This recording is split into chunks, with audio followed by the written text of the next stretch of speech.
പതിറ്റാണ്ടായി വടക്കാഞ്ചേരിയുടെ കന്നഡ വ്യാപാര രംഗത്ത് വിശ്വസ്ത സേവന പാരമ്പര്യമുള്ള ജോൺസൺ കന്നഡ വ്യാപാരം ഇപ്പോൾ ആധുനിക രീതിയിൽ നവീകരിച്ച ഷോറൂമിൽ തിങ്കൾ വെള്ളി ദിവസങ്ങളിൽ രാവിലെ 10 മണി മുതൽ ഉച്ചയ്ക്ക് 1 മണി വരെ കണ്ണ് ഡോക്ടറുടെ പരിശോധന, ഡ്രൈവിംഗ് ലൈസൻസിനായുള്ള സർട്ടിഫിക്കറ്റുകൾ, വിദ്യാർത്ഥികൾക്ക് ആവശ്യമായ ആന്റി ഗ്ലെയർ ബ്ലൂ കട്ട് ലെൻസുകൾ കുറഞ്ഞ വിലയിൽ, ദിവസവും രാവിലെ 9 മണി മുതൽ രാത്രി 8 മണി വരെ ക്വാളിഫൈഡ് ഒപ്റ്റോമെട്രിസ്റ്റിന്റെ സേവനം, എല്ലാവിധ ബ്രാൻഡഡ് ഫ്രെയിമുകൾ, ലെൻസുകൾ എന്നിവ കുറഞ്ഞ നിരക്കിൽ.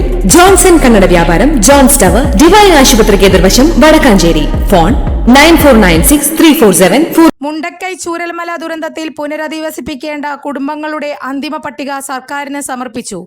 417 കുടുംബങ്ങൾ അന്തിമ പട്ടികയിൽ. ജില്ലാ ദുരന്ത നിവാരണ അതോറിറ്റിയാണ് പട്ടിക സർക്കാരിന് നൽകിയത്. 255 കുടുംബങ്ങൾ ആദ്യ അന്തിമ പട്ടികയിൽ ഉൾപ്പെട്ടിട്ടുണ്ട്. ഫേസ് 2A അന്തിമ പട്ടികയിൽ 89 കുടുംബങ്ങളും ഫേസ് 2B അന്തിമ പട്ടികകളിൽ 73 കുടുംബങ്ങളും ഉൾപ്പെട്ടു.